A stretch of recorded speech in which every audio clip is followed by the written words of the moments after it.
Your Excellency, Chief Hope Uzodimma, prospective fellow of the Nigerian Guild of Editors. Your Excellency, the Governor of Kogi State, our Royal Fathers,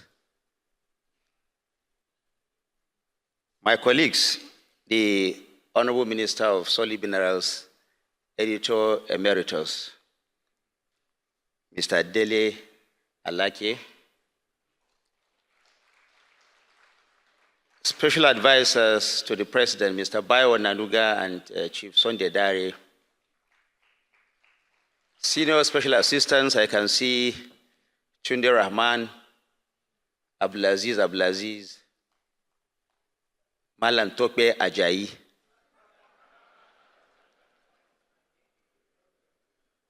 President Emeritus, former President of the Nigerian Newspaper Proprietors Association of Nigeria, Prince Nduka Obaigbena. I have not forgotten our royal fathers, the Sultan of Sokoto, the present and former presidents of the Nigerian Guild of Editors. What I want to say, Your Excellency, is that I neither invited Chief Hope Uzodimma nor wrote the topic of that. So I think that the Nigerian Guild of Editors, I'm not sure that this was the outcome they were expecting when they invited His Excellency Hope Uzodimma to be here. It is with profound sense of honor and deep significance that I stand before you today as we gather here to a landmark event in the annals of journalism's history in this country. For the first time in our nation's history, a sitting president of the Federal Republic of Nigeria, His Excellency President Bola Ahmed Tinubu, is gracing the Nigerian Guild of Editors conference with his presence. This is a powerful testament to the high esteem in which this administration holds the fourth estate of the realm. Mr. President's presence here today is deeply symbolic. It reminds me of the long struggle and resilience that have defined the Nigerian press from the colonial days to our tortuous journey to democracy. It is instructive to note that Mr. President is a personification of the very resilience and struggle that define the Nigerian media. His own antecedents are woven into the fabric of our historical struggle for democracy. Recall his unwavering courage in the face of past adversities, such as the infamous denial of allocation to the LCDS under his stewardship as Lagos State Governor, a brazen act of injustice which he confronted with the same resolve that characterized the press fight against military dictatorship. Like you, President Bola Ahmed Tinubu has stood firm against the tides of oppression. He understands from firsthand experience that a vibrant and independent media is not the adversary of government, but the bedrock upon which a true and lasting democracy is built. That same fortitude is now the engine of our national renewal.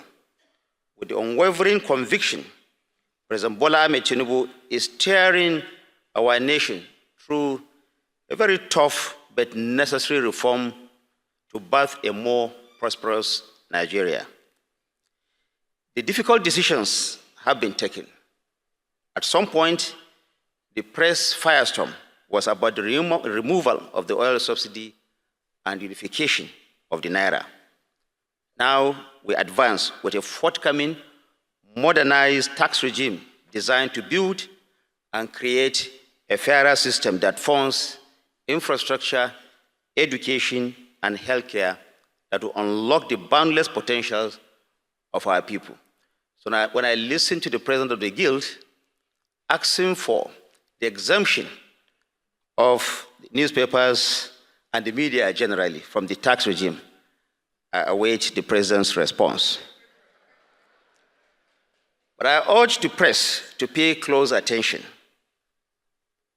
This tax system worked in Lagos. It will work for Nigeria as a whole. Central to this vision of a prosperous Nigeria is an environment where free speech and dynamic media can thrive. I stand before you today to affirm that under President Bola Ahmed Tinubu's leadership, we have nurtured an unprecedentedly egalitarian media ecosystem. We have over 1,000 licensed radio and television stations operating across this nation. It is significant to note that not a single one has been threatened, gagged, or shut down by the government for expressing whatever views it holds. This is not coincidence, but a conscious commitment to the constitutional principles of press freedom. This commitment is being recognized globally. It is the same principle stance that significantly contributed to Nigeria being granted the hosting right for the International Media and Information Literacy Institute. Only a week ago, UNESCO granted Nigeria the hosting right of the first of its kind anywhere in the world of Media and Information Literary Institute to be hosted here in Abuja. This indeed will connect Nigeria to media literate dynamics from across the world. All participants, all media practitioners from around the world will, as a result of this hosting of this Media and Information Literacy Institute, come to Nigeria and help us to rid the whole world of the menace of fake news, misinformation, and disinformation. This is not a coincidence, but a conscious commitment to the constitutional principles of press freedom. Therefore, as we deliberate here today, I charge you, my colleagues, to see yourselves as essential partners in national renewal.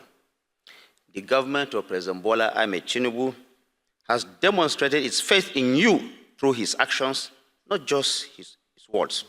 We invite you, therefore, to engage, to critique constructively, and to report with utmost responsibility that demands your participation at this moment of our history. The best editor is the one that knows what not to report.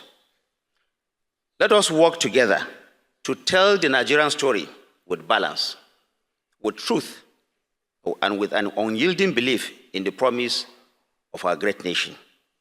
Let us know that media and information literacy are essential in the construction of any viable democracy. We have to report with responsibility, but also with a greater sense of patriotism. We have heard from the governor of Imo State. The only person standing in this democratic journey that has not changed is the media, the fourth estate of the realm.